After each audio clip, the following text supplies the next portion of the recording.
Hey, welcome back. Welcome back, me. I'm back.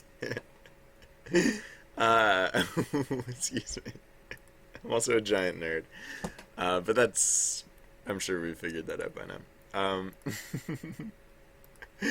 So, let's get back to work, I guess. As we left off, yeah, we got kind of a few things going on in the present category. Most of what we're working on is spontaneous guest GMing, and then these three little items up here are the things that I just very blatantly have not done yet. I started it earlier, and then I just kind of like at a certain point I was just like, all right, I'm taking a break. It was not done. It was at just a really weird stopping point. I was just like, I'm taking a break.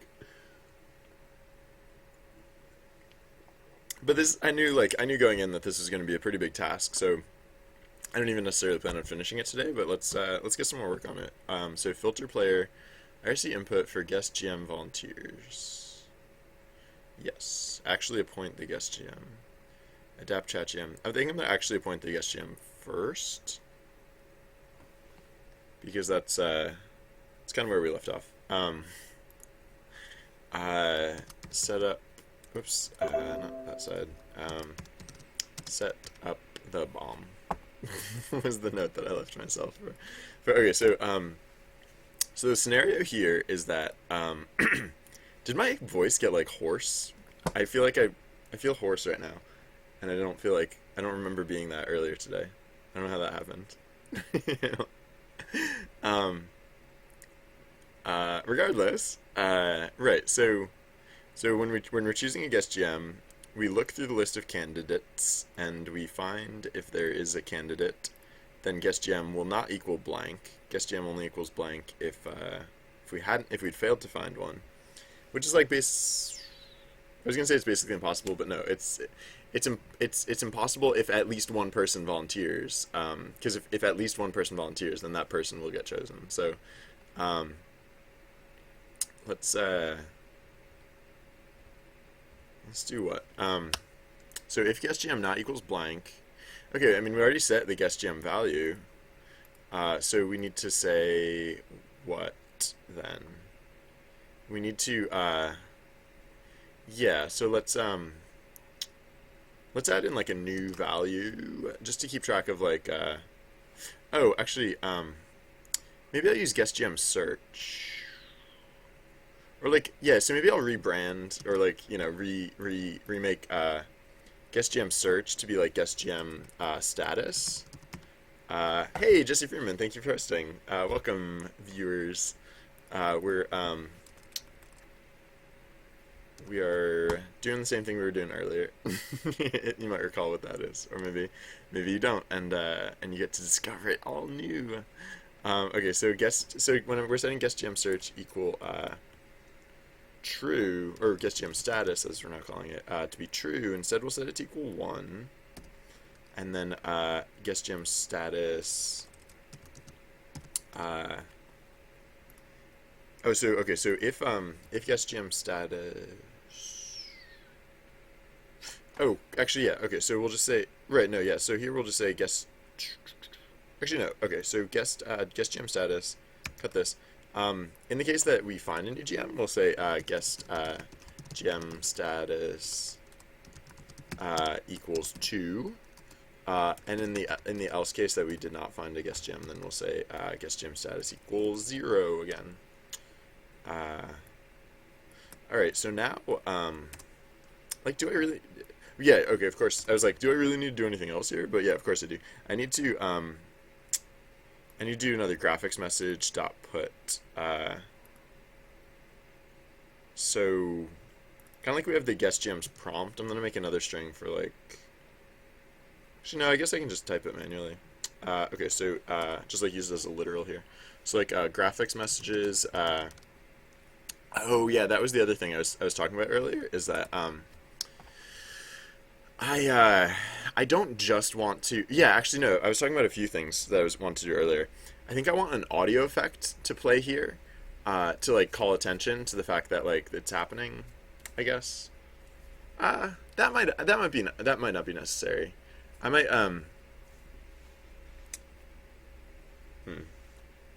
Yeah, no, because if I don't know, I might go back and forth on that one. I don't know if it's necessary, but I might want to do it. I might just want, yeah. I don't know. I'll think about that later. Yeah, no. So I definitely want to at least put the graphics messages up. So, so we'll have that, and then,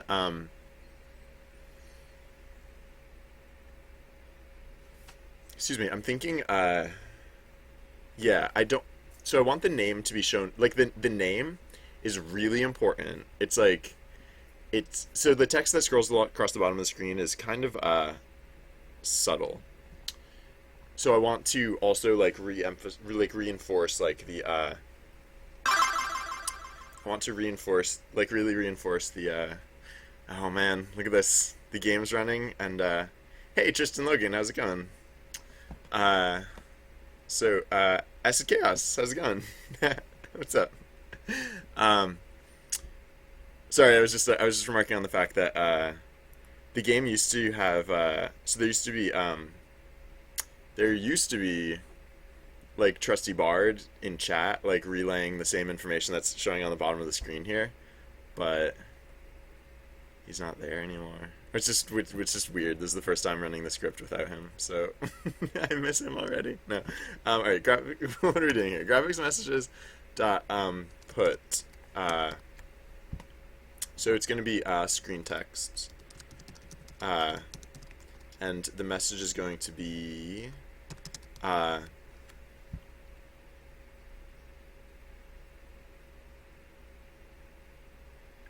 uh, hail. Yeah, I think so. Hail is what hail is the command for a GM to like for like a defined leader, like an established leader, to take the crown.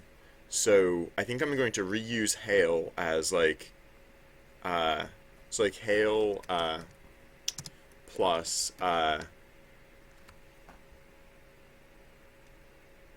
did we already filtered, yeah, we already filtered that like the guest GM is in the player set, so we can say so we can look up that player's name. I mean, we'd have bigger issues if that player wasn't in the player set. Okay, so hail player dictionary uh, index guest GM index or dot name. So we say hail that player's name plus what else?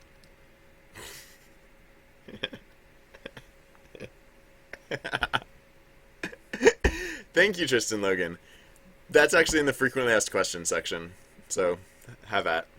Okay, so hail.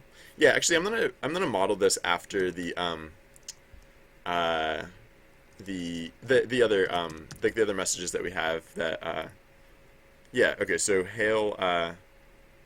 Oh, right. Yeah. Okay, so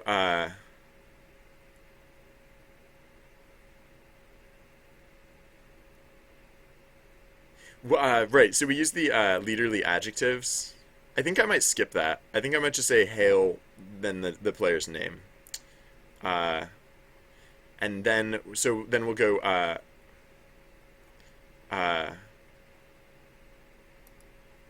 okay, so whoops. So hail comma uh player dictionary guest name exclamation point um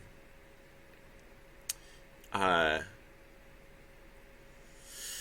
and then this is where Trusty Bard just basically like lays it out.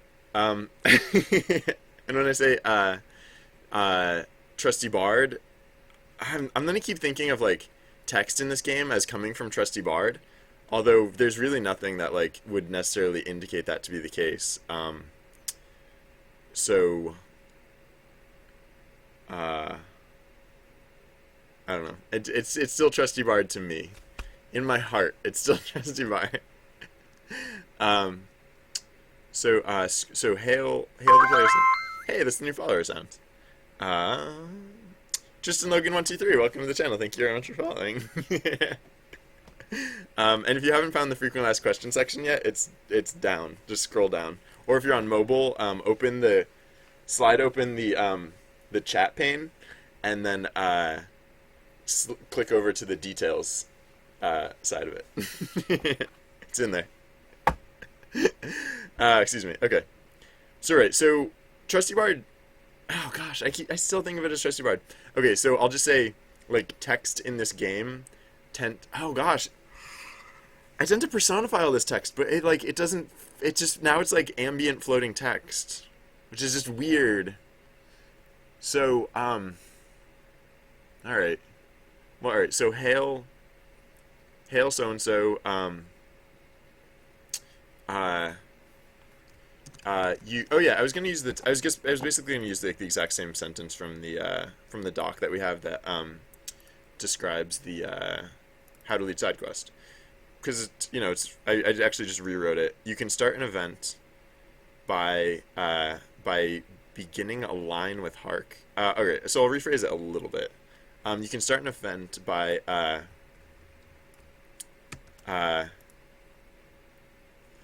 you can start an event by saying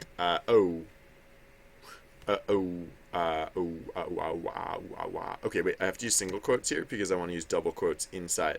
The nice thing about Python is that if you need to use quotes inside a quotation, you can do that as long as you surround it by the other quotation. So like you can start an event by saying hark, right? Because I want to use the quotation marks inside here. So just by using single quotes for the surrounding, I can do that. Uh, uh, by saying hark and by saying hark and or saying hark by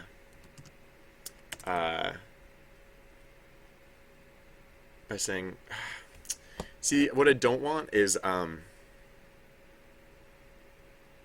GM to just say hark, because like I don't want like the guest GM to think like, oh, I just have to say hark, and then have them just say hark, because that's very much missing the point. I guess I'll do the best I can to by saying hark and the event text. Uh,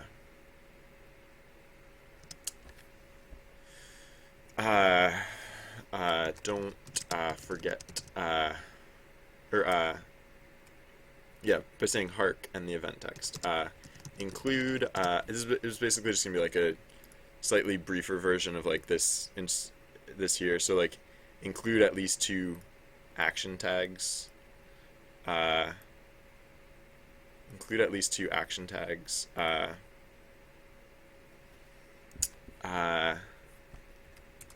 Include 2. I could say include 2 or 3 action tags. Oh yeah, actually I should say that in the I should say that in this doc because I think I actually changed that since I first wrote this. So include 2 or 3 action tags to define the available actions. If you don't, the event will be ad-lib. Yeah, but I'm not going to go into like all this detail. I'm gonna yay! People are still playing the game even though Trusty Bard is missing in action. I'm so happy. Include 2 or 3 action tags.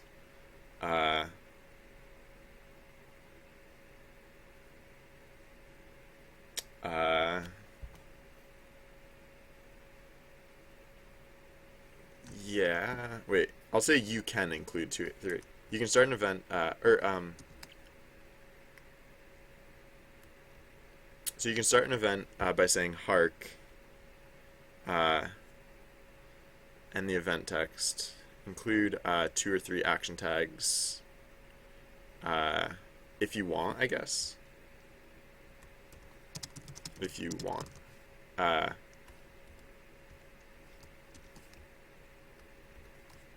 I think this is I think this is all the information that we're going to give up front.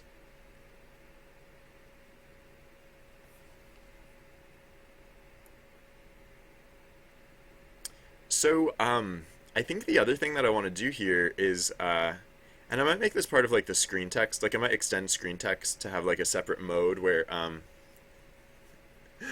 uh, yeah, Trusty Bard was born. Oh, I don't remember exactly when Trusty Bard was born.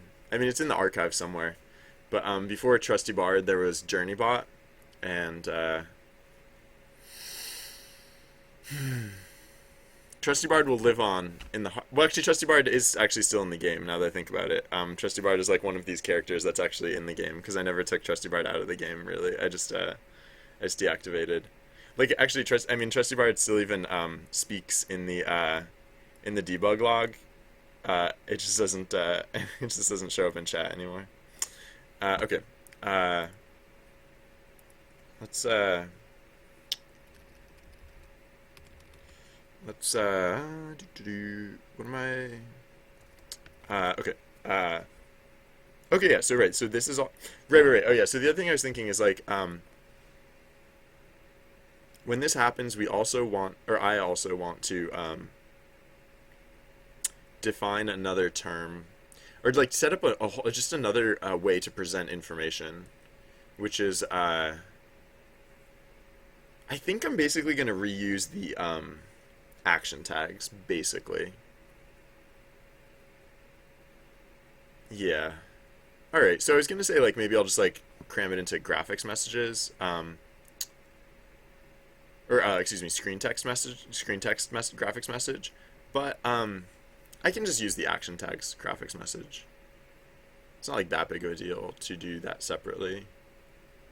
No, I kind of do want to do it together. Yeah, so I'm just gonna add another term to screen texts. So it's gonna say there's gonna be another term, and it's gonna be what? It's gonna be player dictionary. But it's gonna be this term here. Um, hmm. Is it just this term? Uh, should it just be this term, or should it be like hail, comma, uh,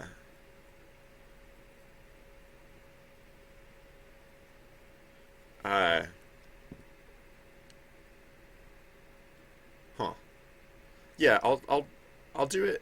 I'll do the like the hail thing too. So so it'll be like yeah. So hail plus the player's name and then exclamation point. Yep. Oh.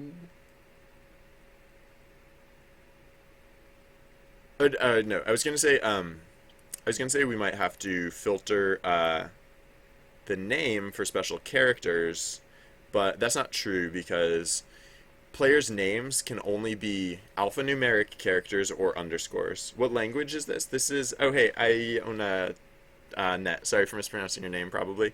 This is in fact Python. Yes. Thank you, Sean Got Swag.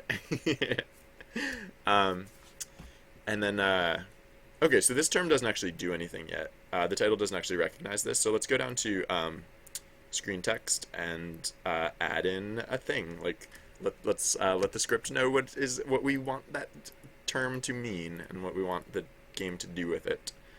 Oh, am I already overloading? Oh, wait. Oh, screen text. Shoot. Actually, that third place. Now that I think, yeah, now that I look at this, that's actually where I put new characters. Um, so, oh, is that a mandatory term too? If the length of screen text. Oh no. Yeah, no, it totally is. It's actually a mandatory term. Okay, so that's actually good to know because I did not put that in the other place where I had put screen text. So I'll need to do that for sure. So like here, I only put in. Oh, and gosh, I'm all over the place. I forgot to put the square braces in here. Although, now that I think about it, it doesn't actually have to be square braces. These could be tuples. If there's a significant advantage to having tuples, these could be tuples. Alright, so for new characters, I'm just going to put an empty list, because we actually... Oh, wait, well... Huh. You know,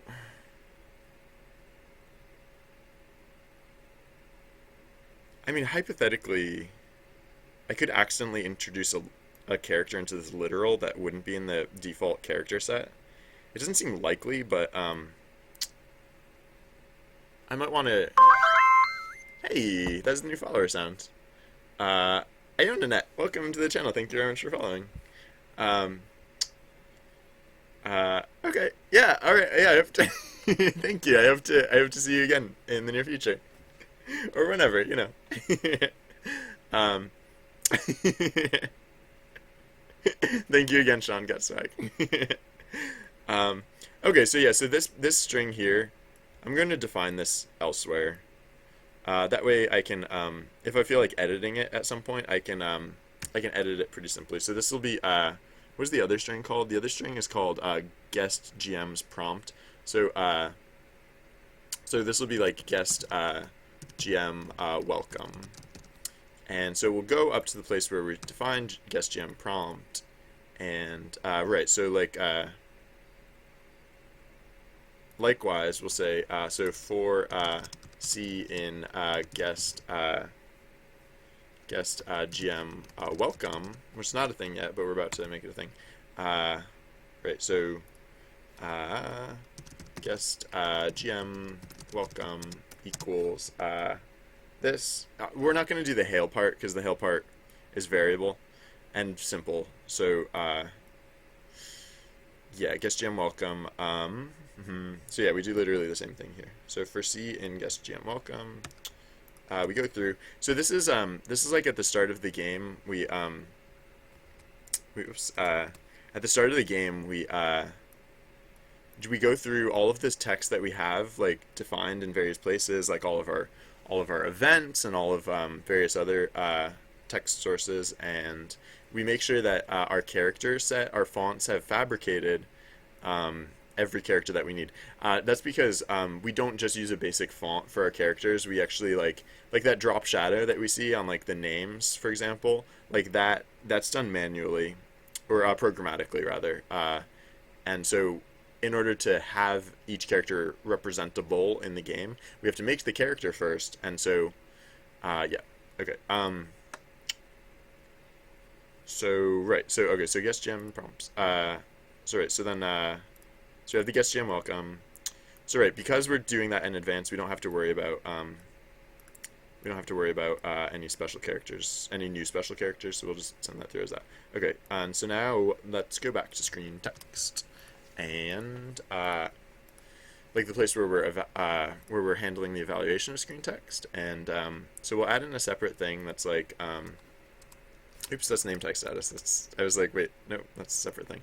Okay, so we'll add in a separate thing that's like if the length of screen oh sorry, not screen text. If the length of ng message, which is the message that came through to give us this data, if the length of ng message index, no, if the length of ng message is greater than 2, so if there is that third, no, greater than 3. If there's that fourth term, then we'll say ng message. So yeah, what is it that? So basically, we want to treat it almost as if it's a an action tag message. So you know, the more I think about it, maybe it would make more sense to actually just use the action tag message for this, because basically we have to like redo all of this like business, which could be not exciting.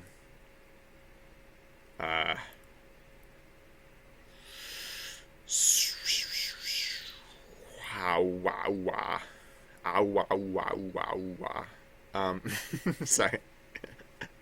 um, yeah, I changed my mind. I changed my mind about that. I changed it real good. Okay. There's no point in like getting all duplicative about how that works. Although, I mean, we could bypass the queue by adding the message here. Nah, I don't care. I don't care that hard. Yeah, no, no, no. This is fine. I was like, I wanted to make sure it happened in the same frame, but that's really not important because like these two different pieces of text show up in very different contexts, and like they're presented in very different ways. So it's not going to be overt if there's like a single frame delay between them. All right, so graphics, messages, dot put, action tags.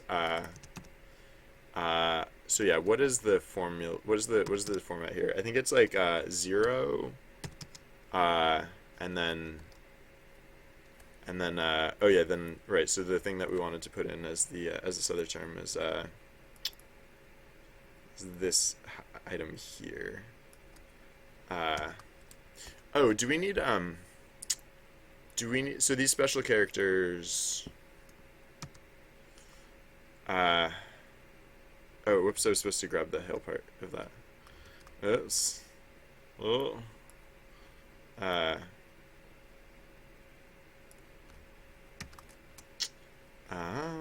Hmm. So, yeah, right. Because, like, is our action tag font going to have, like, the comma and the exclamation point in it? I don't know if that's the case. In fact, I think it wouldn't be. I think it specifically wouldn't be. So, let's see where we pre-populate that font. Because, like the other font, we can only show what we tell it to show. So, so what would that be? That'd be like action font or font action. Uh,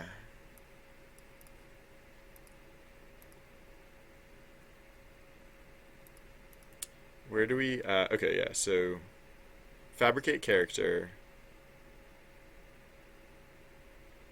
Fabricate character. So oh yeah, base characters. Okay. Let's make sure that the comma and the exclamation point are part of base characters. Uh, comma. Okay, we don't have an exclamation point in here. So the comma is in there, so we're covered on that front. But we'll want the exclamation point to be one of the base characters, so that way we know up front it's going to be like we won't have to worry about fabricating it later. Okay. Uh, so let's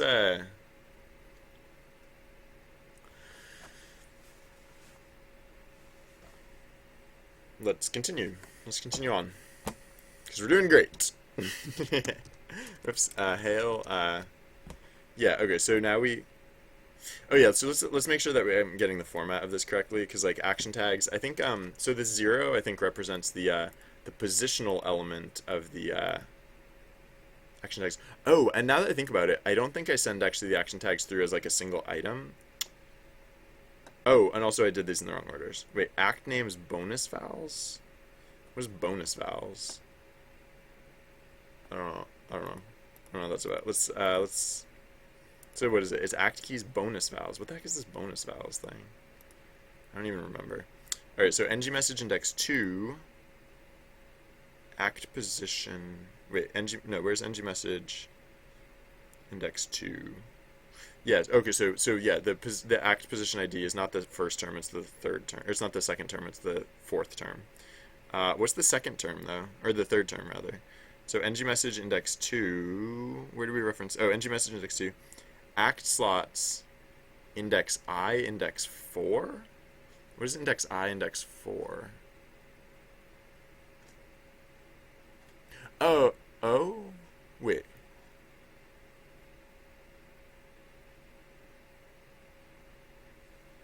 Oh, yeah, yeah, yeah. Okay, no, derp. That was the thing that I just added in. I don't know why I'm so bad at rememberfulness. Okay. All right, so let's try this again, because we got it pretty wrong. And by we, I mean I did. I got it very wrong. All right, so the first term is going to be a list. I don't, yeah, it doesn't need to literally be a list. I feel like there's got to be some advantage to using tuples. So, I don't know. I might want to get in that habit, I guess, maybe. I don't know. We'll see. Uh, maybe it's pointless. I don't know. Okay, so for this other term, yeah, it'll be 0, 0, 0. And then for the final term, this will be 0, because this is where we set the position, the positional elements. Okay, so, yes, is that right?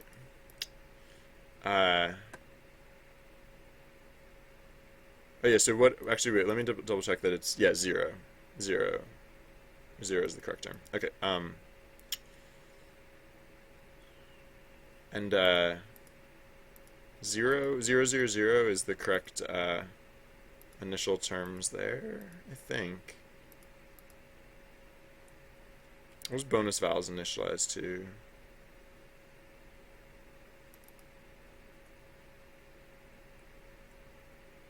Yeah, 0, 0, 0. Okay. Good. Good. I mean, I could put a gold star there. I could do 2, 0, 0. 2, 0, 0.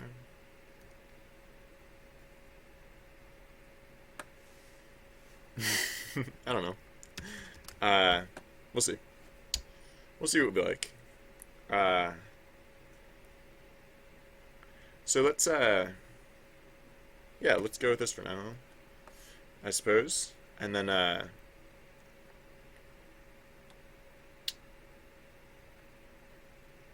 oh, huh. I wonder if I should put a, I wonder if I should put a sound effect at the end of an event. Now that it doesn't show up in chat, it's like, it's a lot easier to miss, right? Yeah, I think I'm gonna make it so that at the end of an event, it plays the chirp noise, the same chirp noise that we use for growth opportunities. That'll probably just be like the generic like, hey, experience time, noise. Okay, so small thing, small detail, but I'm just gonna slam that in real fast. So where do we conclude an event? So it's like for, wait, no,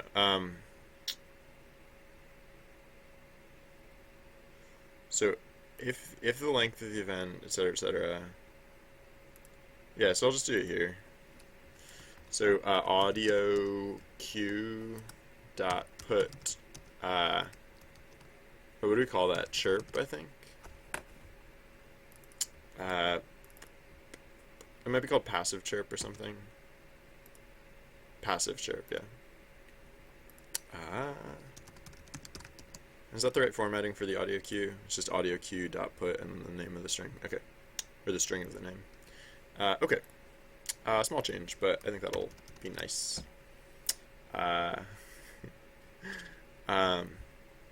Let's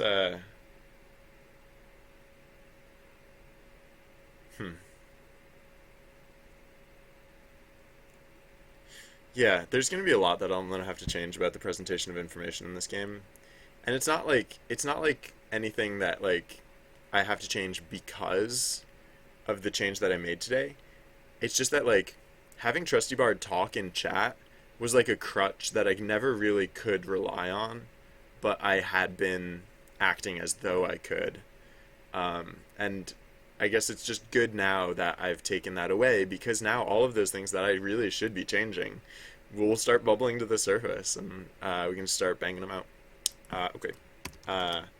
So, yeah. I think that, like, what I've done now is roughly what, Hey, that's a new follower, nice. Ryulan, welcome to the channel. Thank you very much for following, and I'm sorry for mispronouncing your name. Ryulan, sorry again for mispronouncing your name. I'll stop. So, yes, Python. Python is a thing. Totally thingful. Okay, what we have to do next, I mean,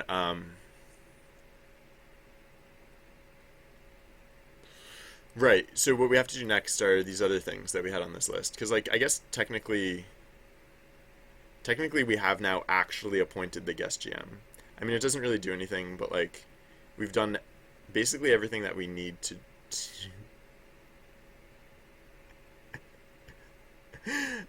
We've done everything like we need to in that regard. It feels hollow because we haven't set up these other things yet, but I'm gonna call that done. So filter player IRC input for guest GM volunteers. Yeah, that's kind of important. Yeah. So oh yeah, I also have to decide what the the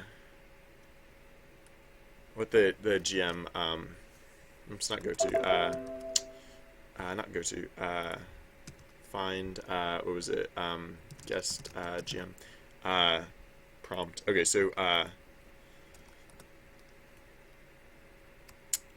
so I'll say volunteer tag equals action symbol. Is the action symbol defined by this point? Hopefully. Plus is it defined by this point? Hopefully. Yeah, I use it here, so it should be pretty defined by that point. Okay. Action symbol plus I think I just had it as I. I think that's what I was just saying. Yeah, say I now. So I'm just gonna change this to be like say plus volunteer tag plus now.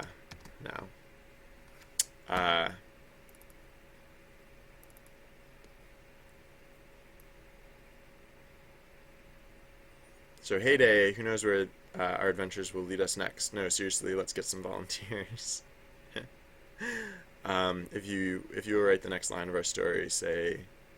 So I don't think I is necessarily the right term, because also I don't know. Oh, how long have I been developing the game for? I started this game back in October.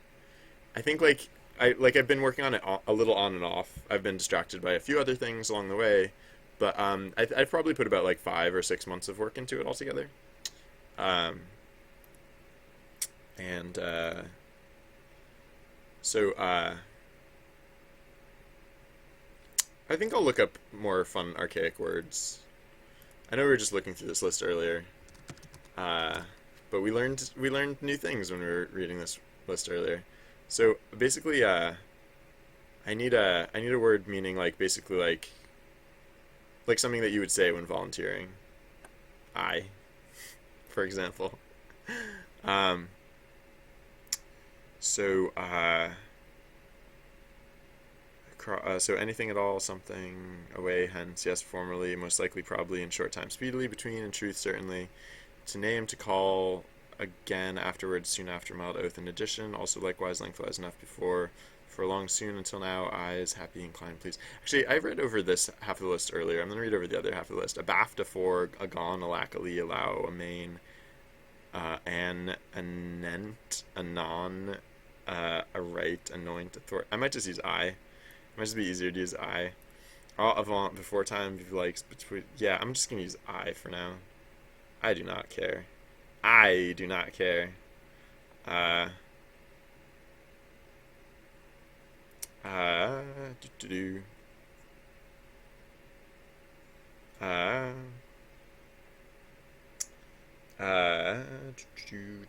Do. Server inly. Sorry, I'm just like skimming this list to see if anything like jumps out at me. So uh prithee. Expression of wish or request. Uh do do. Prithee. Do do do. Swoopsteak. Everyone's favorite word. Uh, Tother. Oh, tother? I don't know. Uh, do, do, do. Yeah, I is fine, I guess. Uh, yeah, I is fine, I guess. Okay. Sure. Um, so right, so now we need to process. So when we're processing like action symbols, oh, we should put the volunteer tag in the. We have like a special list of like action symbols that don't count for voice data, like mute list, or is it called the mute list? Yeah, mute list. Is that right? Right, one all. Whatever. I don't care. I'm just gonna add it as I. I have these symbols defined. I have these defined elsewhere as symbols, but like whatever. I don't feel like I don't feel like rearranging everything just to accommodate that. So yeah. Wait, why is this here? Fortikinter? Oh, weird. Whatever. I don't care. Um, so let's go to so it's not for purge. Oh wait. Was that what we use mute list for? No, we use mute list for other things than just purging. Yeah, yeah. Wait. Fake. Yeah, right. Yeah. Yeah, when we're setting up an ad lib event. Oh. Yeah. I guess technically we don't actually have to. No, I guess technically we don't actually have to put I on the mute list. No, I guess what I like. Hmm. Yeah, no, never mind. That's not. That's actually not what I meant to do. Whoops. Yeah, no, I was. So the mute list is things that can't get used as adlib, as action tags during an adlib, and like that's like when we ban words, they go on the mute list. Um. Uh. But then, actually, now that I think about it, I might want to make the mute list something that I like save and load. Like I might actually want to save that out just because otherwise like every time the script gets rerun, like I would have to like repopulate it by hand or like I mean like yeah, I don't know. Well, I mean the other thing I can do like I do have the mute list isn't the only filter, so I can also like adapt that filter I guess as needed.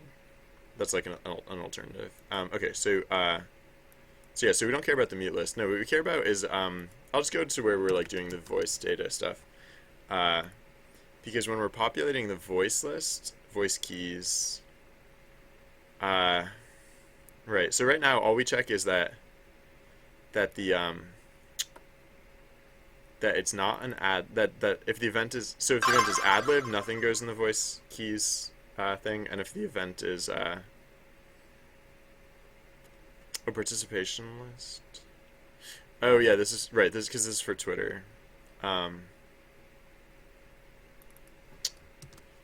uh, I just yeah, huh. I might just Oh, you know what I could do is I could just put I could just put I on the I have like a list that automatically filters out voice data. Uh like not at this stage, but at like another stage of the Oh no, actually no, you know what else we can do?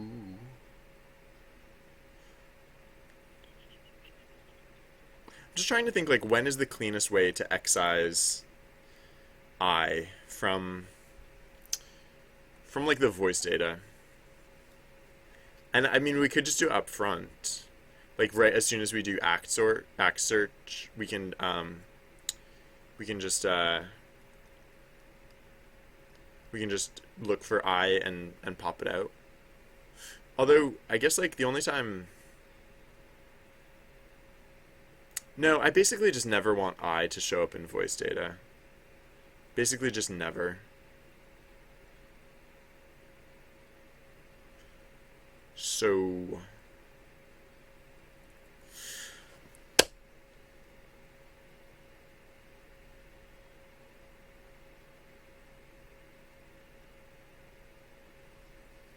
I guess there's not really a convenient place to rinse it, is there? Hold on, what do we do with act search? Oh wait, actually yeah. So for I in range length act search. Oh this is only if Twitter key is in participation dictionary. Yeah, so that doesn't really help. Yeah, right, because that's typically what we do with act search. All right, I guess it feels like there should be a better way to go about this. Oh, maybe we don't do it as an action tag. Oh, yeah, sure. Uh yeah, I mean I kind of like at this point I like kind of like reflexively add the action symbol to basically everything that feels like a command, like in any regard. Um but maybe that's not the right instinct here. Maybe because like if yeah, right. If I just don't treat it as an action tag at all, like if I just avoid that symbol, it won't get caught up in all of this and problem solved. um are people going to feel comfortable with that like registering as a command though? If not, I wonder. Um let's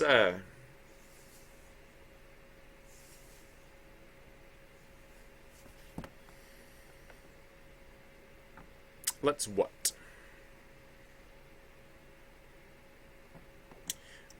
We can oh, I forgot something. I forgot something. You said changing the action tags? No, actually, I guess I was yeah. So right, sorry. What just occurred to me is that like I was thinking like the so I was using the action tags to show like the name of the player who got picked, who got chosen for guest GM. And I was like, oh wait, I forgot to like reset those. But I guess I technically didn't because, or I technically don't really need to because it kind of that kind of stays valid until the start of the next event, and at the start of the next event, the action tags will naturally get overwritten because uh,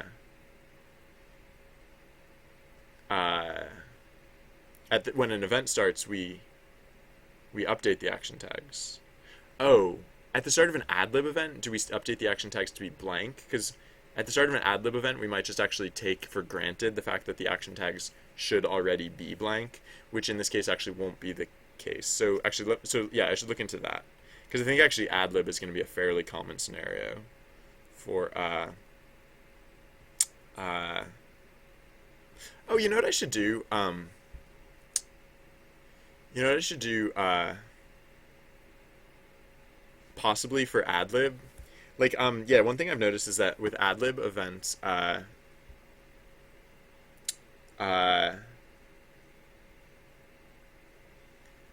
like because no action tags show up at the start of the event, it looks a little awkward. Um, so I was just thinking, like, maybe I'll set the action tags at the start of the event to equal like pound underscore underscore underscore underscore underscore or something like that, just to like indicate like here are blank action tags. I mean, if people try and I don't know, if people if people start spamming chat with pound sign underscore underscore underscore underscore, that would not be uh good. um yeah, maybe I won't do that yet, but I will do that. I will do so okay, an event let's check that we are correctly so yeah, what is the action tags? Okay, so act names. What is act names? Okay, good. So we do set act names blank, regardless, and we might populate it like if it's not an adlib event, but otherwise we just send it through as blank, which is good.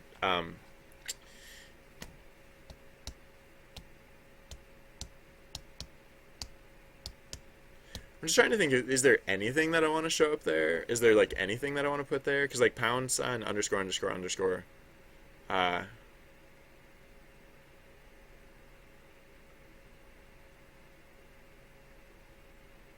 I could uh I could I could have it. I'm worried that like any text that I put up there, people will interpret as an action tag and try and use it. So yeah, maybe I'll just not do that. All right. Yeah, this is good and this is fine. Okay. So where did I leave off? Yeah, yeah. So I was like debating the merits of like whether the the volunteer command should be an action tag or not, and like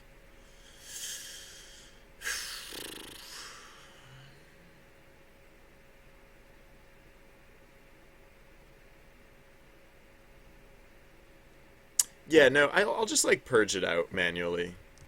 So like act oops act search, not arc. I can spell. Act search. So we actually don't have to do this for Twitter. Oh, we don't actually have to do anything with right, no.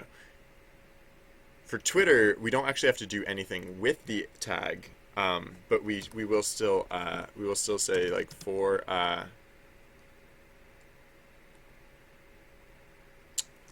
frick.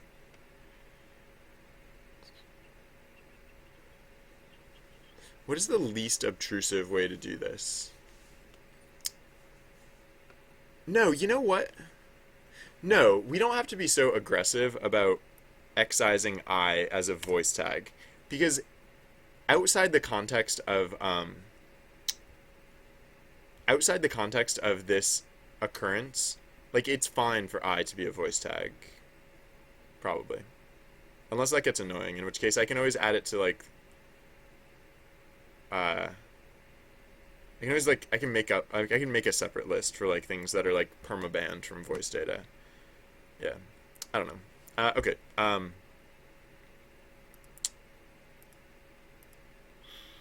wonder if another thing, like random thing that just occurred to me is like I wonder if for the mute list, I wonder if I should make the mute list actually a mute set instead. Because like I wonder how big it's gonna get. I wonder if it's gonna get so big that I'll need a like fixed rate lookup. I can worry about that later. Okay, so I guess I just do literally nothing with Twitter then. In terms of like usage of like I as or the whatever the whatever I decide the volunteer tag will be. I am really happy that people are playing the game, despite the fact, hey, congratulations on leveling up. I'm really happy that people are playing the game, even though Trusty Bard is not talking in chat. So happy. My heart. The cockles of my heart.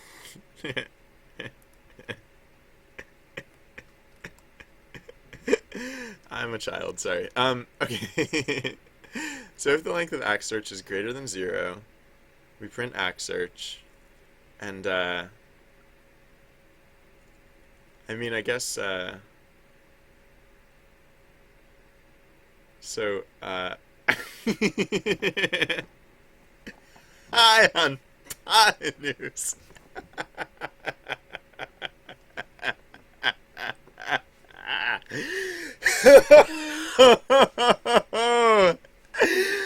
Hi on Pot News. Sorry. That makes sense to anyone who's seen a specific episode of Key and Peele, and to everyone else that probably makes no sense whatsoever. But if that made no sense to you, go watch Key and Peele. Great show. So what are we doing here? Yeah, so I want to okay, yeah, so right, okay, so sorry.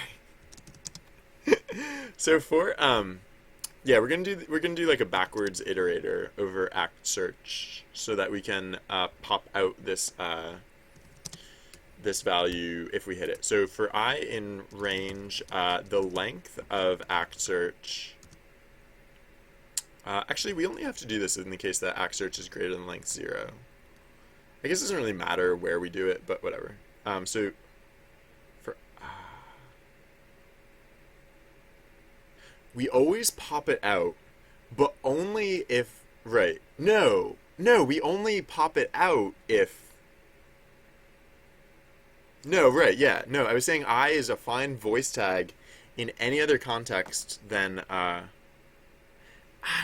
keep going back and forth on this because like on the one hand there's no reason that you can't use I as a voice tag outside of the like when we're not using I as the volunteer tag, there's no reason you can't use it as a voice tag. Like we do that with action tags, right? Like if you use an action tag at any other time, it's interpreted as a voice tag, even if it's sometimes an action tag. So there's no reason that we couldn't do that with the volunteer tag. But so the thing I was thinking though is that like more so than some of the other events, like the timing window for this is a little bit tight. So more than other things, like this might accidentally get used outside of the context of uh, outside of this context, and so there might be more like false like hits. Hi on Hypotenuse. I just read it again, and oh man, hi on Hypotenuse. All right, sorry. Um, uh, sorry. Um, for ion range length, whatever. Well, I'll just do it. I'll just do it arbitrary. Oh wait. Oh, you know what I forgot to do? I just remembered. I forgot to do. Is I forgot. I never set the process priority for the script to be higher than it wasn't. Okay. Yeah, I'll just do it arbitrarily either way, and then we can always we can always change it later. So if if guest GM status, so if guest GM status equals 2, that means no. If it equals 1, 2 means we have a GM. 1 means we're looking for a GM. So only if only if we're looking for a GM, only if we're in that window where we're looking for a GM. So we'll say for I in range length. So yeah, so the length of the act search, starting at the last index, which is 1, the length minus 1, stepping backwards. So stepping down until we hit -1, and stepping backwards. So stepping down by -1 each step. We're stepping backwards. So no, actually, we just step in the normal order because we're gonna pop and break. We don't have to keep searching after we pop. If we were popping multiple things out of this string, we would want to iterate backwards because otherwise the length will change. Like if you're popping things out. But yeah, so for ion range length of act search, we'll just say if and actually yeah. So now we don't even. Oh no, we just have to say I because we're gonna pop. So we'll say if act search index I equals volunteer tag, then the last thing we do is break because we can stop. Or the second to last thing we do is what? Why did autocomplete like throws in like the dumbest stuff at the weirdest times? Yeah, the second to last thing we do is we say act search dot pop index I, and then before we do those things, or actually, I mean, the order doesn't like. Ion Hypotenuse. Ion Hypotenuse. Okay, sorry. Um,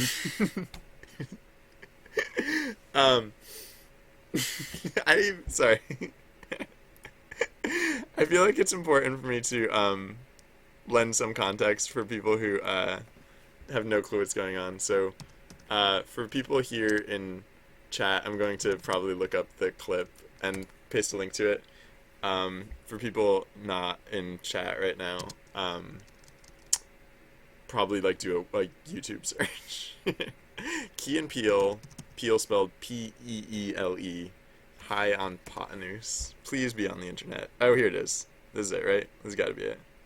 This got to be it. I don't know. This sounds like it's the right clip, so there we go.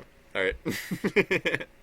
It's a pretty obscure reference, so it's not that obscure, but it's a very specific reference. So I feel that I had to justify that. Okay. Who knows? Maybe that's not even what you were referencing when you said that. But all right. Anyways. Right. So the other thing that we do here is oh shoot. Oh shoot. Shooty shoot. Have we sorry. Oh yeah, actually no. I was gonna say like, oh shoot, we were supposed to calculate we were supposed to do this after we calculate the vval base. But that's not true because the v-valve base is actually going to be calculated differently. It's going to be calculated similarly, but it's going to be calculated differently. So, yeah. Uh, how do I want to... Yeah, what do I really want to do here? I want to...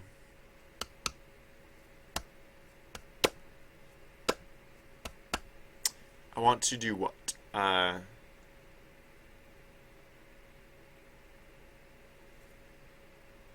Basically the same sort of math, except I want to do it for a different calculation of brevity, like a more strict calculation of brevity, like a more hardcore calculation of brevity. Or maybe I'll just do it differently altogether. Maybe I'll just like say,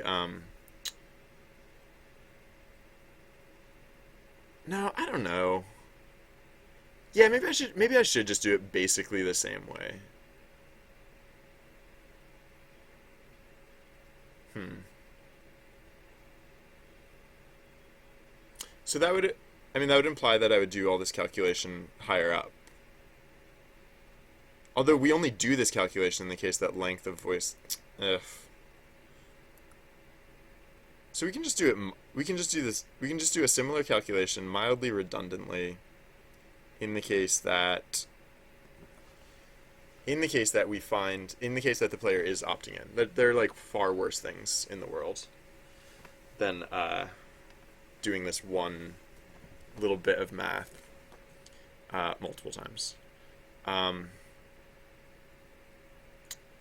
so yeah, let's oh shoot. Maybe I shouldn't factor brevity in here. Ugh. Yeah, cuz I know I changed it to a dictionary specifically so that I could factor in brevity. Oh, and then yeah, and then there's another thing is that like I would also want to make it so that it only overwrites it if it's a better number. Like if it's a lower number. Man. All right, let me think about this. Hmm.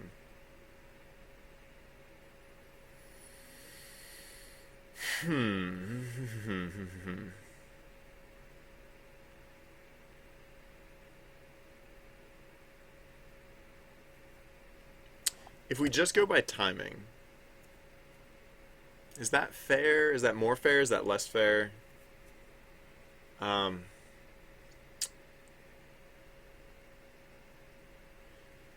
maybe I shouldn't go by. Maybe I shouldn't do any of these things. Maybe I should just. Whoa! I just noticed that the little villagers in the background are frozen. They're just kind of like flying through air. They're just kind of like gliding across the stage. That's cool. All right, let's fix that real quick. Oh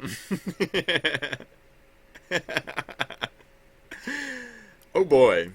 All right, sorry. I was tinkering with some of that stuff, and so I apparently broke it. So backgrounds, village, uh, mid near ground one, mid near ground two, mid near ground three. All right. So BG layer. Oops. Why is there a colon there? BG layer. All right. When we're loading in mid near ground, we load in mid near ground. Oh, because I forgot. Okay, I left this underscore here. Yeah, that would do it. That would cause the issue. That would cause the issue real good. All right, so I'm not gonna restart the script, but when I restart the script, they should or like the next time I start the script, they should they shouldn't be gliding as much as walking. Okay. So um um let's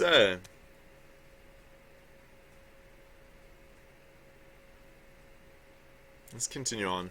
Yeah, so the thing about fairness and I think I'm just gonna choose randomly. I think I'm just gonna choose randomly amongst the yeah. I'm not. I'm not thinking off the top of my head of like a fair system, and so yeah, I'm gonna just pick randomly because randomly is fine. Randomly is totally fine in this context. Oh, that's the other thing. I forgot to apply the damper value. Uh, yeah, that's actually another thing. Okay, wait. So yeah, I'll do both of those things. Okay, so volunteer, volunteer guest GM volunteers is going to be a set once more. It's not going to be a list. It's not going to be anything other than a set. I mean, we'll still like do like a listy thing with it, but it's going to start as a set. And so when we reset it, it's getting reset to a set. And then so what we do with it is so this is very similar, except right now we're not indexing from it. We're gonna actually put yeah. So no, this time we're actually gonna put the list together as this value up front. Yes, and then so we're still gonna put together. Oh yeah, no, we have to do it. Okay, so we're gonna do this differently. So we sort reverse. Reverse equals true. Yeah, reverse equals true. Because we want to find the player with the highest energy times verbosity, and then yeah. But so then what we do is a little what we do then is a little different. So then we say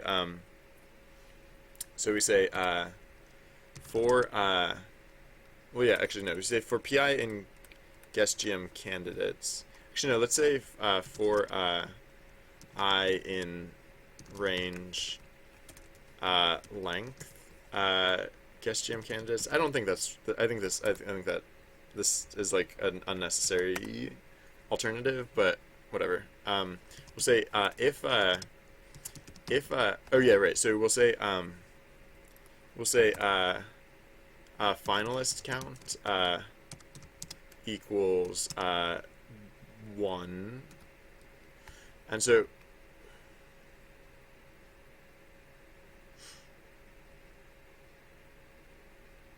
Oh yeah, actually, let's say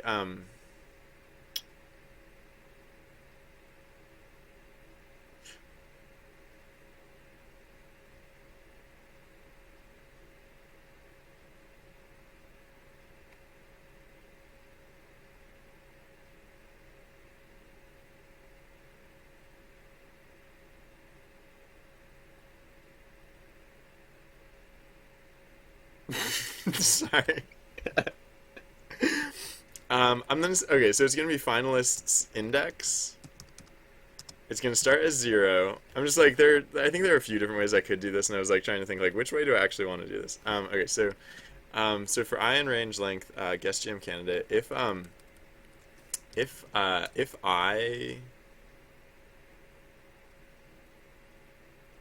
oh no wait no fine actually yeah so actually fine. Finalist index is going to be the length of it's going to start as the length of guest GM candidates, and we're going to say for I in range finalists index if okay here we go. So if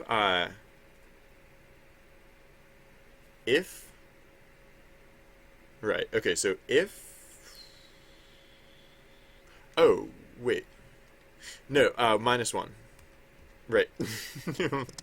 I was like, we have to, so we're comparing two items on a list, and that's always awkward because you can hit an out of range exception really easily, if you're not careful. Or at least I. Anyways, okay, so so we're not going all the way to the end of the list, and because we're not going all the way to the end of the list, we can compare the next item on the list. So we can say if guest GM candidates index I plus 1 is less than guess GM candidates index I. So because okay, so basically what we want to do is we want to, like, we're not typically going to make it to the end of the list. If it's a really short list, we could hypothetically make it to the end of the list. But oh, also we only do this if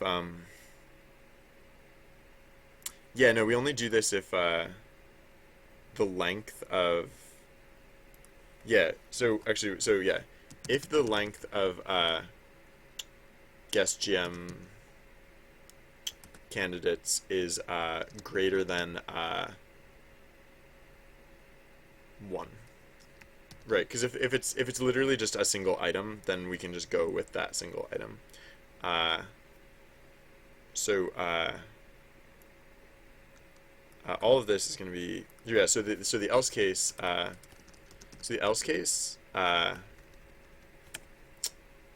of whether the guest GM candidates. Oh wait, what if it's oh, it could be length 0, right? Because we're not really filtering for the length 0 case. All right, so sorry, L if the length of GSGM candidates equals 1, I guess we'll special case that. If it equals 1, then we can just say guest GM equals guest GM candidates index 1, or index 0, excuse me. Yeah, okay. And then okay, yeah. So back to what we were doing here.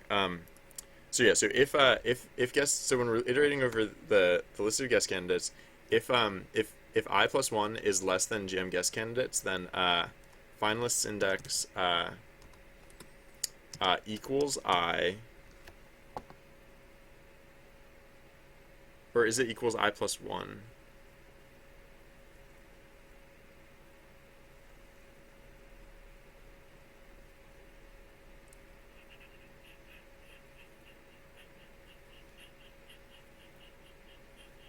Maybe plus 1.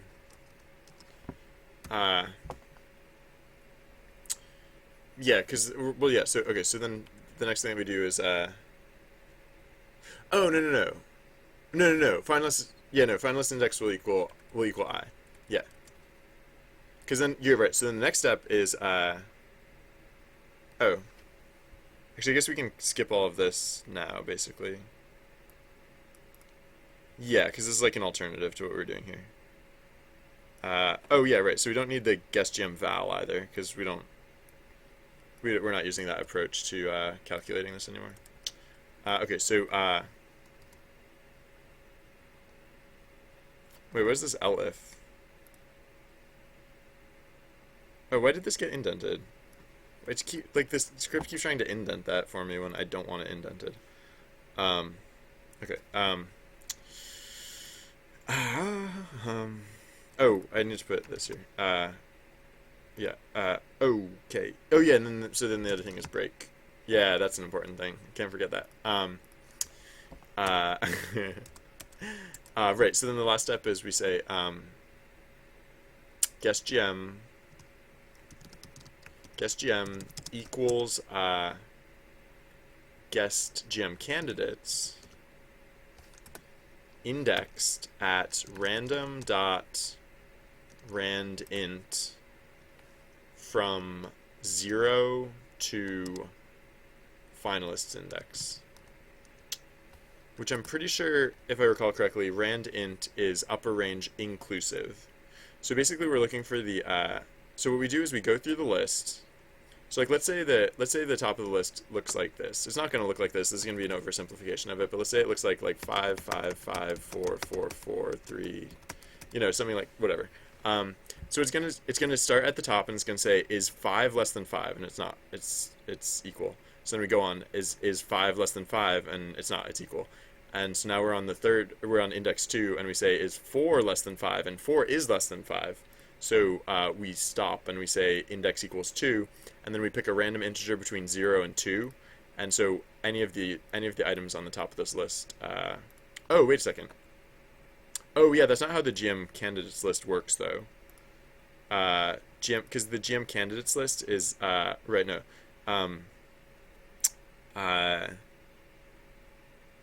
no, it's not. So it's not index I plus one. It's index I plus one, index zero, uh, index zero, and then when we choose randomly, we're choosing the index one, because right, no, guess GM candidates is a list of data, is a list of like data, like yeah, pairs of data that represent the that number and then the name. So it'd be like five like Binri, like five trusty bard, like five Sean got swag, and like yeah, so that it would pick it would look at the numbers to in order to like know who to pick, and then when it picked randomly, it would pick the name. Okay.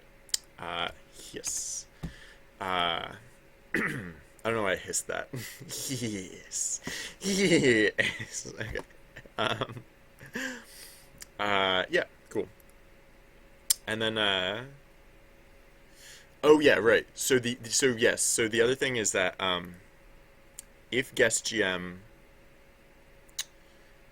not equals blank, we set the guest GM status, and then we also set, we also say,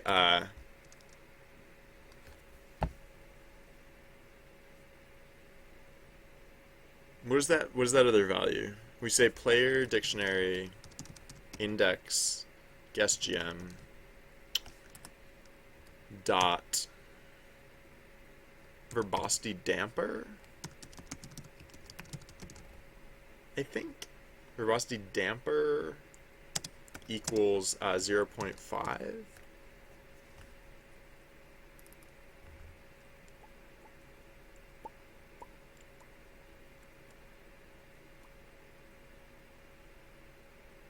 I think. Uh, I mean, I can check that really easily. I don't know why I'm not checking that immediately. But, oops, I did not mean to duplicate that text. Yeah, verbosity damper. Yeah, no, actually, sorry, what I was actually thinking of when I like zoned out for a second there is like, what is actually the nature of, math uh,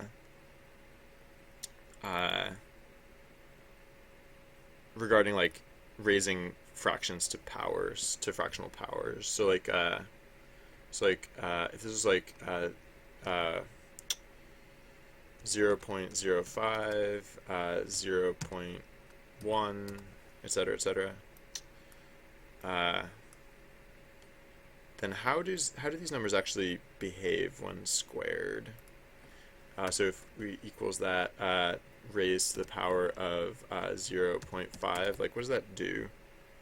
Because I want it to like, yeah, I want it to bloom initially, but then I want it to slow down as it gets bigger. Yeah, it seems to be doing that. Yeah. Okay. Okay. So that should be good. Yeah, because like it gets like smaller increments up at the top, larger increments down at the bottom. That I was like that should be how it works, right? And it is. So okay. Yeah. Excuse me. So yeah, that's what we do with it too. We take the square root of the verbosity damper. Oh, oh, yeah. I have to use the verbosity damper. Right. It's all fine and dandy if I'm setting the verbosity damper, but if I'm not actually using it, then it's not really going to do much. It's not going to do much good. Right. And this is the math where it comes in. Yeah. So basically, what this does is that when someone gets chosen, they get like a damper, and so they're less likely to get chosen again in the near future, or like it's kind of like a minor handicap. And that's just to encourage more players to get an opportunity. Like so yeah, so like one person doesn't necessarily just like dominate. I mean, one player could just dominate if they're the only person that volunteers, but yeah. And yeah, so there's no like it's not accumulative. It's not like verbosity damper times equals 0.5. It's not like it's a cumulative shrinkage. It's just it always goes down to zero point 0.5. Because if you want to overtake like zero point 0.5 is a pretty significant handicap. It's like it's literally a 50% handicap. Or like it's like a like it basically gives everyone else 100% handicap. Um, I think that's how I don't know how handicaps work actually in sports, but whatever. So like if you want like if you can't if you can't at least get 50% of the leader's score, like up your game, I think is kind of what you have to do there. Um, I might change my mind on that. I might change my mind on that. Just because, like, no, now that I think about it, it's not the worst thing if the world if I do times equals instead of equals. Um, and because like even the small numbers like bloom faster, right? So even if it gets down to those like smaller numbers, it's gonna like spring back up relatively fast. And yeah, I don't actually even know how exactly the I don't even know exactly how the energy levels will play out over a longer time scale. I don't tend to pay as close attention to that. So like unless I can guarantee that an energy lead is surmountable, um, which I feel like it should be, but I actually haven't done that math yet. So yeah, yeah. All right, so I talked myself out of it or into it, depending on how you view it. Velocity damper. There's a so oh yeah. So there's another thing that I want to do too, which I have a note for myself to do. It's like I don't consider this task done until players get recommendations based on performance as guest GM. So like players are gonna like actually like get like ranked kind of like there's gonna be like yeah there's gonna be a degree to which players get like some other modifier value to their oh, is that gonna be fair? Well, okay, there's basically gonna be like regulation of some sort, and I wanted to do that for two reasons. For one thing, I wanted to encourage players to like you know make compelling events, not just like like claim the leadership and then just like blow it off. Excuse me. Um, so the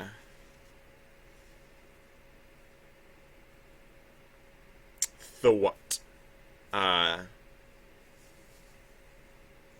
the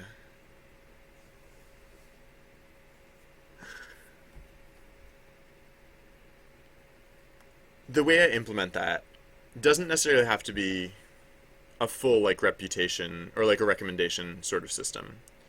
Because yeah, as soon as I had said that, it occurred to me that like a recommendation system, like if it's too slanted, like that could also lead to like a power imbalance, right? Like if someone somehow accumulates like too high of a too high of a recommendation strength, then like they might overwhelm, like kind of like what I was just talking about with like the energy levels. Like they might reach an insurmountable lead, and I don't want it to ever be the case that like one player can just like literally overwhelm everyone else and like just like this is not supposed to be a tyranny, I guess is what I'm trying to say. Um, all right, so yeah. Uh,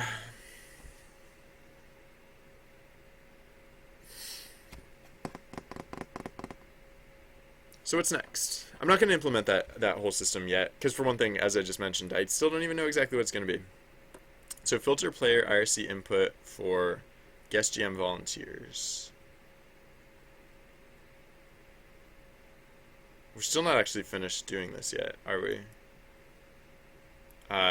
Cause right, are we like the So like GM guest volunteers thing, like we didn't actually even hook this up yet. Yeah, right. We've now figured out like how we're going to do that, but we haven't we haven't actually got it down yet. So let's say where was that? That was in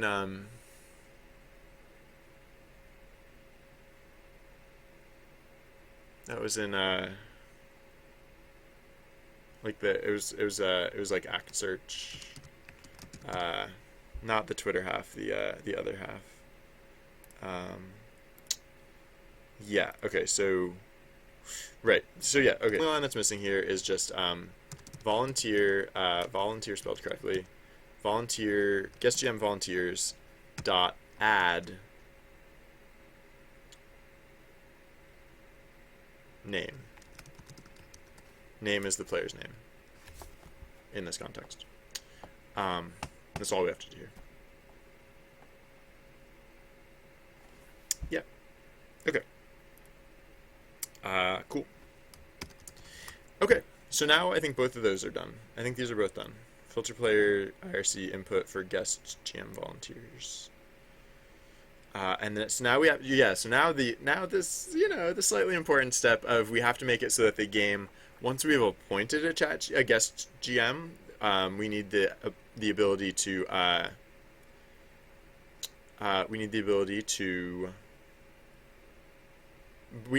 for that guest GM to initiate an event. So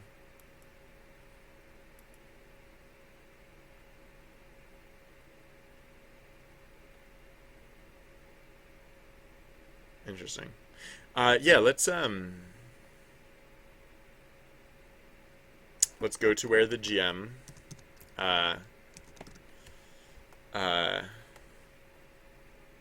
is able to execute chat commands, right? It's not here, it's further up here. Right? No, where is it? It's like, well, it's like, huzzah. No, not here. Not here. Yeah, okay. Right, so we have this whole separate processing for if name equals GM name.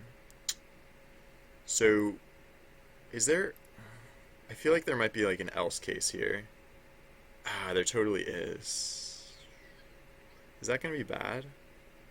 Probably not. Yeah,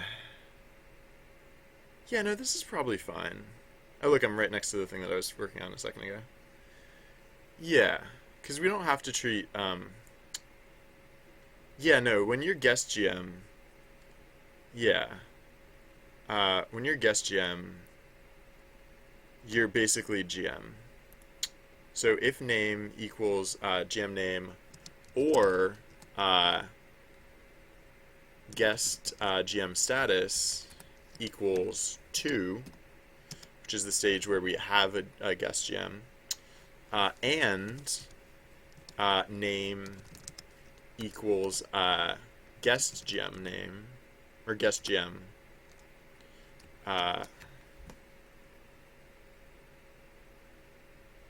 then we just treat them as though they're GM.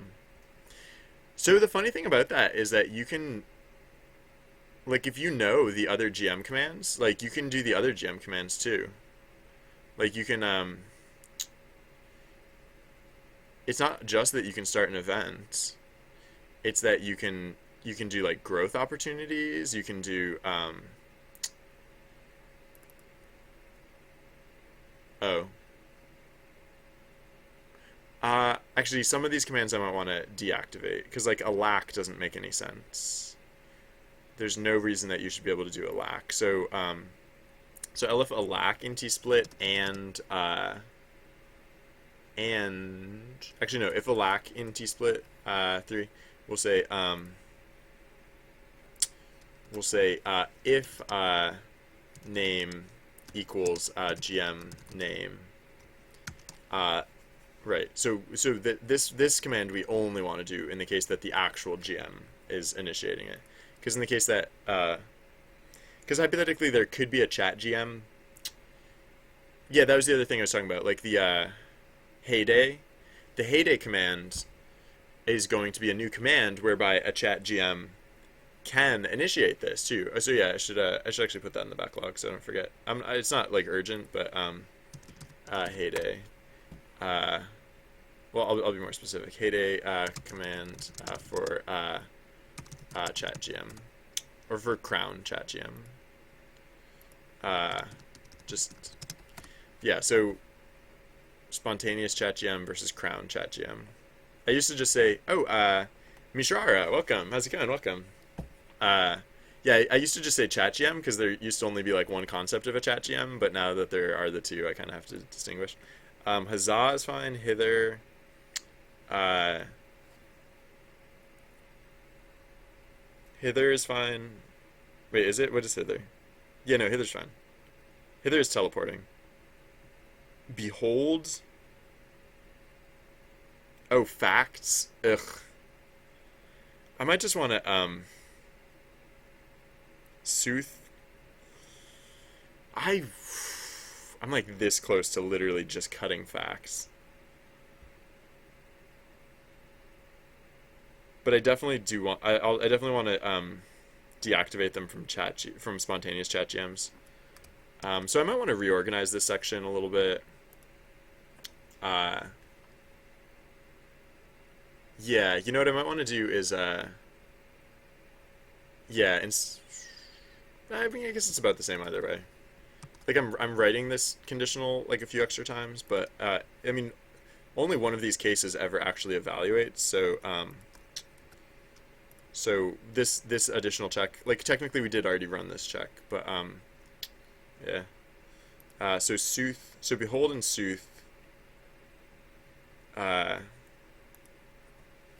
are not salient. Oh wait, sooth is sooth salient? Sooth? No, I just don't. Oh yeah, no. Furthermore, I just want to ignore facts altogether for chat for guest chat GMs. Is that true? Yeah, I just want to ignore facts altogether. Okay, so right, so there's another thing that I want to need to change too. Like not only like the like chat like spontaneous chat GMs of course can use the hark command. Like that's the whole point of making a spontaneous chat GM. But when they use the hark command, it'll evaluate slightly differently. So suffix commands, that's fine. Those are all fine too. Oh yeah, okay. So technically, because of like these suffix commands, I actually don't really. Yeah, I was gonna say like I would deactivate. I would like take. I would strip the like the guest GM would only be guest GM until the event starts. But I guess actually technically the guest GM will remain the guest GM until the event concludes, because otherwise they wouldn't be able to do the event midtime commands and stuff like that. So yar. Okay, yeah. So before I forget, so when they use the hark command, uh, this whole fragments business and this whole fact business for action and new ev actions. Wait,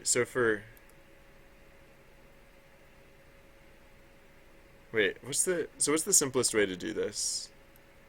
I think I mean the whole fragments thing is a little intertwined with like the rest of it. Oh wait, no, I can just skip this section here, right?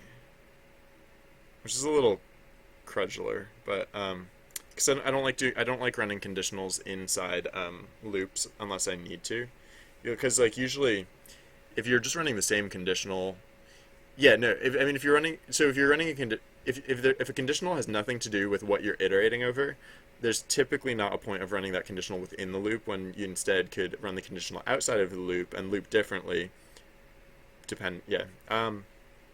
So I might do that.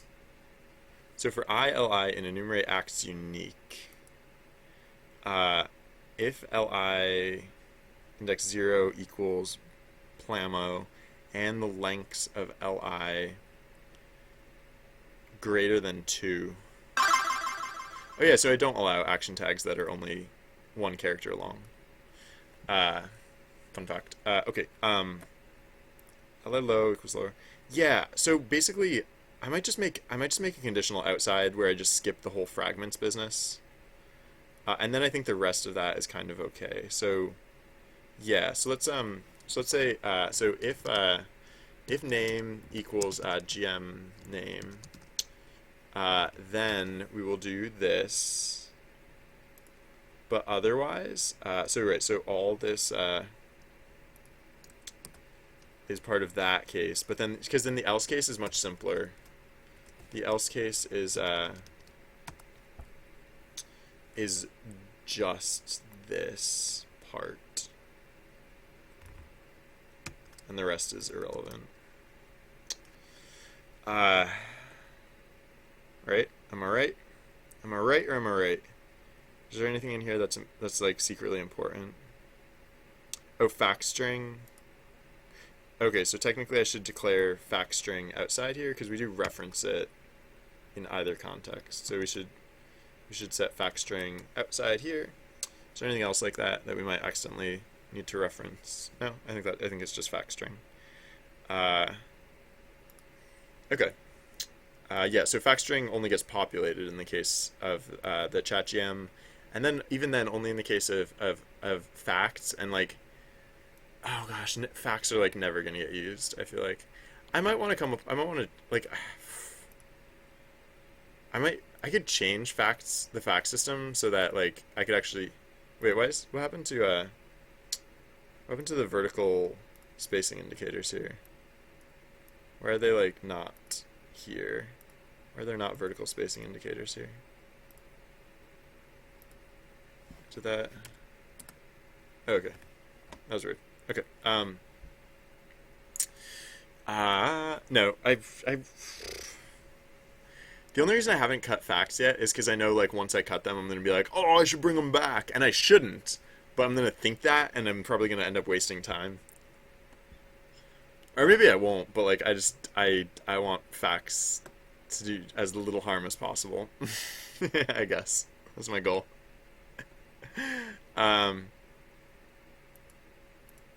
So is this satisfactory for like processing? Yeah, I think this might be okay in terms of like. Oh, wait a second. Oh, no, this is fine. Oh, wait a second. No, this is fine. This is fine. This is fine. Oh, yeah, yeah. Oh, no, yeah, no. So one other thing, though. Huh. Huh. I was just thinking, okay, so if there's a chat GM, uh, the stare. Oh, yeah, yeah. That is true, Sean Got Swag. Stare is a fake option, as you have observed. The stare hashtag shows up in text, but it doesn't show up on screen because it's there. This only happens like in some events, but I might want to just take this out because like it's literally only a part of the prescripted event system, and like it only ever just leads to questions. Like people only ever think it's a bug, and the idea there is that like some actions are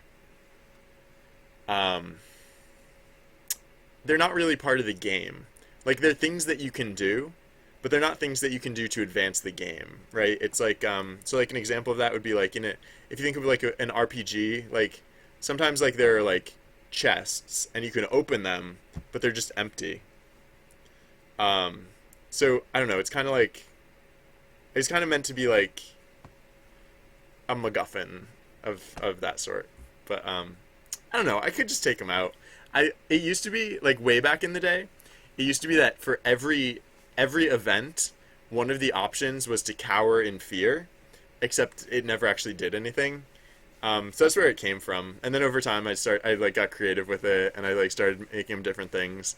So like there are always things that like don't really do anything, right? Like staring at your shoes, nothing good, or nothing's gonna come out of that, right? Cowering in fear, nothing's gonna come out of that. Um, what are some other ones? Sighing loudly, like nothing's gonna come out of sighing loudly. Um, was that? Why is the frame rate not fabulous right now? Is something that I don't understand. I bumped up the process priority.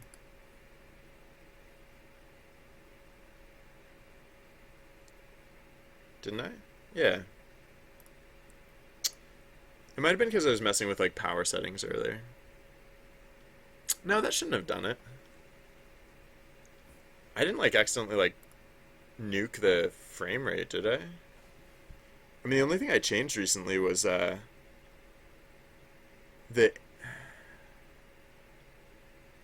I check for animation on the I check for animation on the environment layers, but like I don't feel like that should cause a 8 frame per second drop in frame rate. I'd be a little concerned if I managed to do that with like a few conditional statements. Um, if I need to, I can always just make it so that the yeah, I don't even really need to do it for nearly as much as I'm doing it. But that really shouldn't be causing the issue. I don't know. It's not super perceptible a difference in frame rate of like just the difference between like 30 and 22 for example, or 23 or whatever. Because the I mean the sprites in the game only animate at a rate of 5 frames per second. So as long as we're above 5 frames per second, the animation is mostly smooth. But yeah, the environments can like transition a little bit more smoothly. Like they can slide a little bit more smoothly. I don't know why they're not doing that. Weird. Okay, so now our guest GMs can initiate events and act as like oh yeah, the thing that occurred to me that was weird is that um uh the guest GM, or the excuse me, the not the guest GM, the crowned chat GM can appoint a guest GM, not manually, but they can open the opportunity for players to, volunteer. And then if a player volunteers, they become the guest GM. Technically, they're both the GM at that time. So like technically they can actually like collide commands. So like for example, if one of the GMs like initiates an event and then if one of the GM initiates an event, then the other GM can like call mid time on the event. So I guess like just as a point of etiquette, like if there's a chat GM and the chat GM. Oh yeah, that was the other thing I was gonna do is oh, I don't actually. Oh no, yeah, no. I am scheduling the I am already scheduling the this open call. So yeah, no, I hadn't really thought about that, but I do want to put conditionals around that. Like I only actually want to be calling the what is it? Schedule where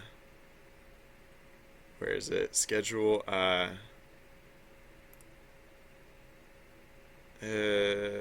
yeah, say there are prompt guest GMs. Actually, yeah, there are conditionals around this. Okay, so previously I had moved the schedule.sort out of here, but I'm gonna put it back in here because sometimes it'll be redundant. Sometimes we'll be running this conditional twice, but also so if GM name equals actually no. Oh no, you know what? No. The conditional for scheduling this is not oh frick. Schedule correction. I forgot about schedule correction.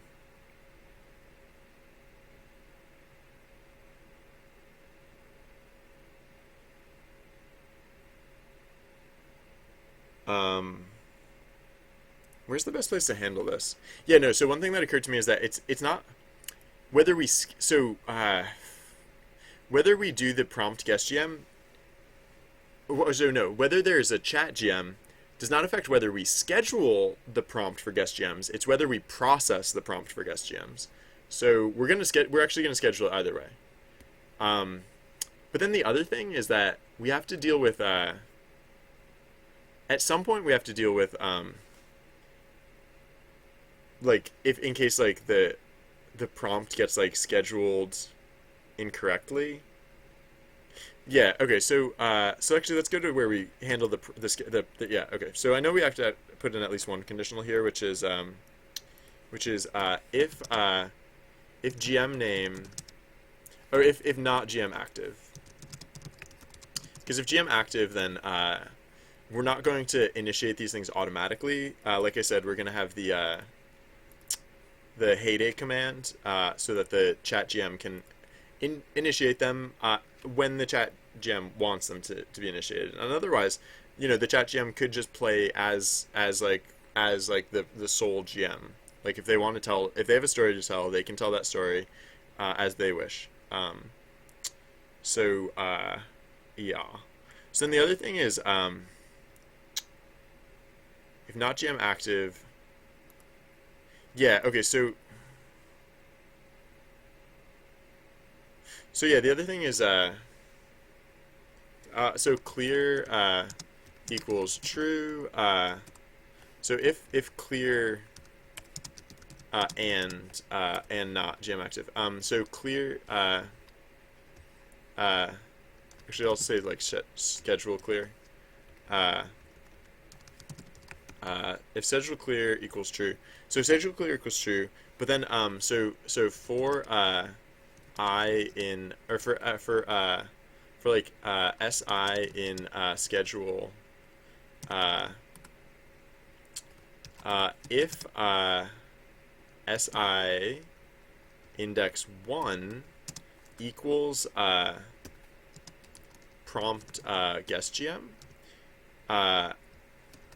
guest GMs then that means this one that we're about to process is stale because there's already a new one that's been scheduled. Oh no, it's not even just that. Because if an event is active, that's another scenario wherein we know that we're not supposed to be prompting guest GMs.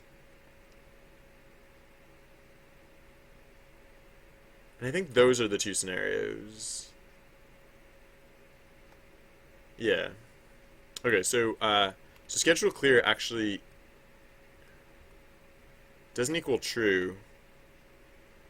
Schedule clear equals not event on. So schedule clear only equals true when event on equals false. Because if event on equals true, then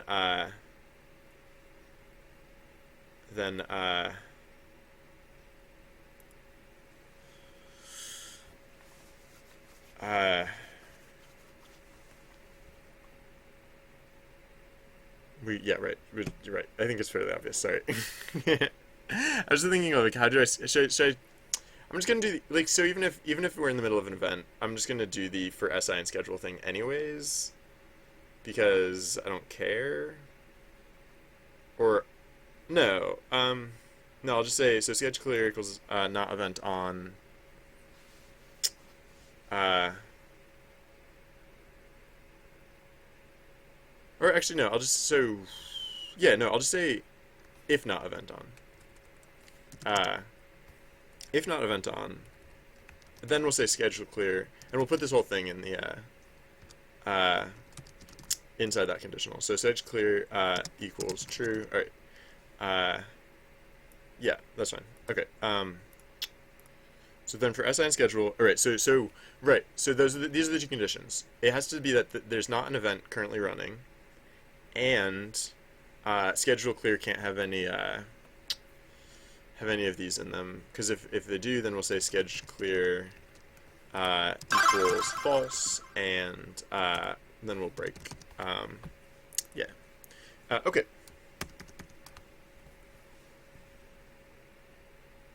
So that should be good. Um, and then yeah, because at the end of every event, we put this back in the schedule. So if there's an event on, we don't have to worry about this happening again, because it'll happen. You know, it'll get like at the end of the next event, at the end of the current event, it will get rescheduled, right?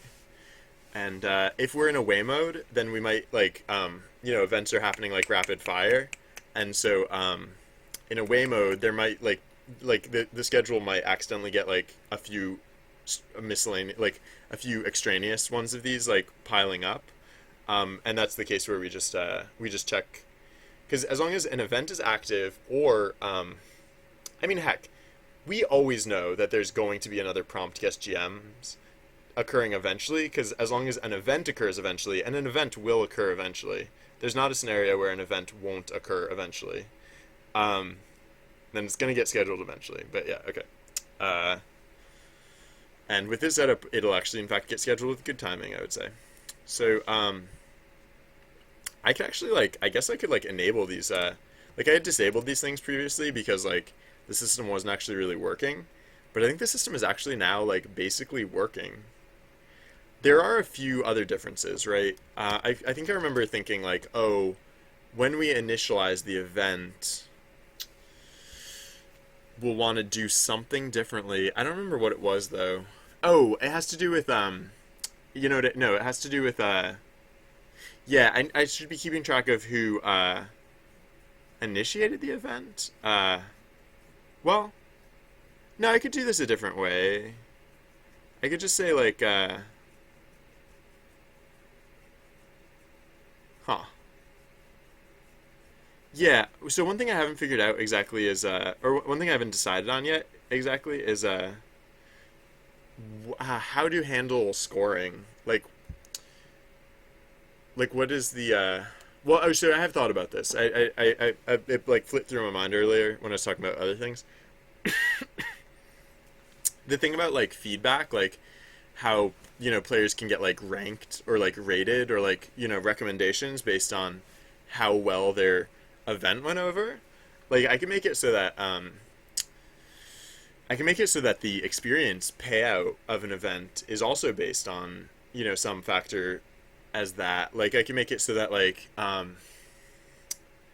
you get experience based on how many people like participate in your event. Not like literally how like the number of people, but like what percentage of people participate in your event. So like, you know, if you can actually like really drive participation up, you know, if you can come up with like a really compelling event, like that's worth experience, right? Like so um that's like clear demonstration of like value as a uh dude person or something. I don't know. So yeah, I don't know exactly how much it'll be, but like maybe like, I mean, typically you can only get like 3 experience for an event, so maybe like you can get upwards of like 5 experience for an event, like if you really drive participation up. Um, so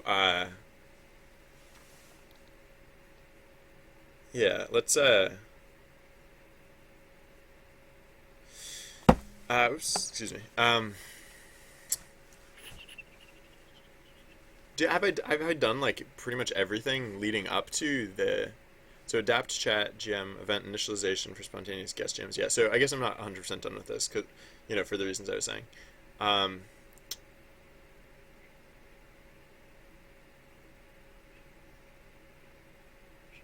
oh, sorry, I was just looking at so like I was saying with toggle, like one of the criteria for like calling this done was to add in the toggle, which I guess is not a bad idea. I will probably still add in that toggle. I was just thinking like maybe I don't need it because sorry, I'm going to oh, Nah, I was gonna say I'm gonna take off my earpiece because the battery's running low, but whatever. Sorry, no one cares about that. I don't know why I even said it. Okay. Yeah, no, I guess I still will want to end the toggle because it'll be really easy for one thing. And then players get recommendations. Yeah, okay, right. So I don't know exactly how I'm going to implement that, but right, that is also important. So adapt ChatGM event initialization for. So let's go to.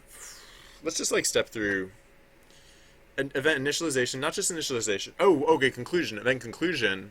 Right, so that's a pretty key piece. Is that at the event conclusion we have to reset ChatGM. So, otherwise, like the ChatGM would just be able to like snowball. Uh, like if we, yeah, because like yeah, at the end of the event we have to strip them of their title, or else they could just like instantly queue up another event and then just like run away with the show. Um, so let's okay, so there's a few ways that an event can end. So maybe we should actually put it outside of the conditional. Maybe we should just do it like regardless of like why this is happening. Cuz like I don't think there's like a I don't think there's a scenario where we would want to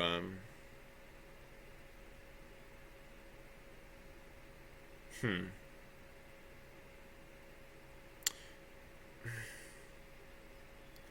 I was just thinking like, well, uh yeah, no, this is fine. So all right, so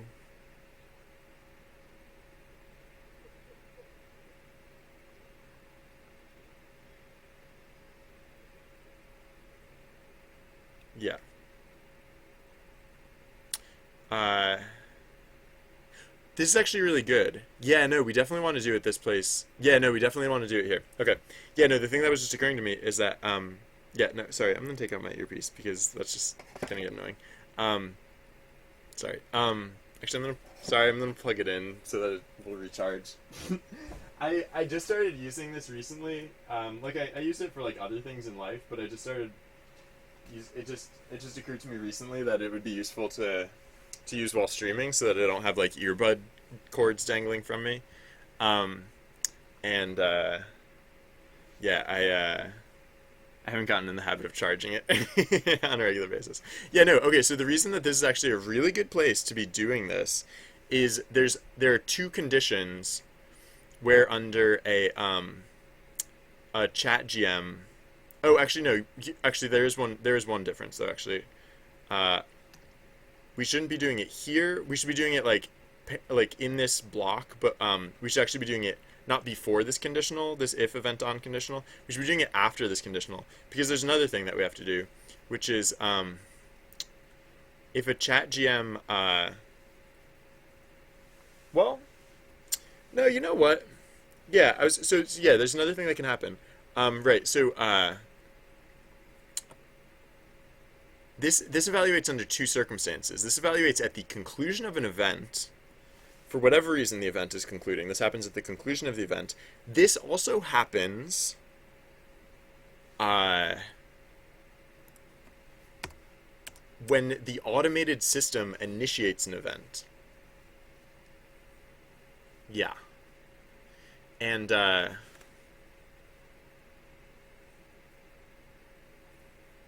if the automated system initiates an event, that means hmm.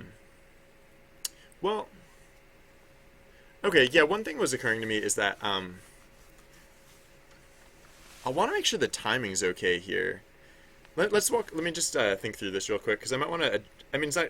Oh, I guess I mean I could do this in either order. But yeah, no. One thing that was just occurring to me is that one thing that was occurring to me was that uh,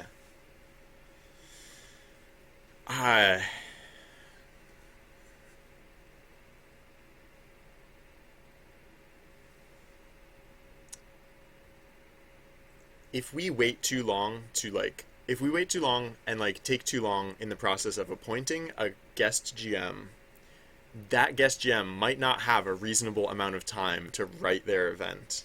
So, uh, okay.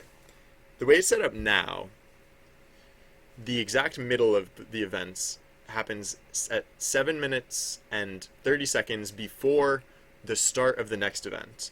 But we wait a whole minute after that point to even initiate the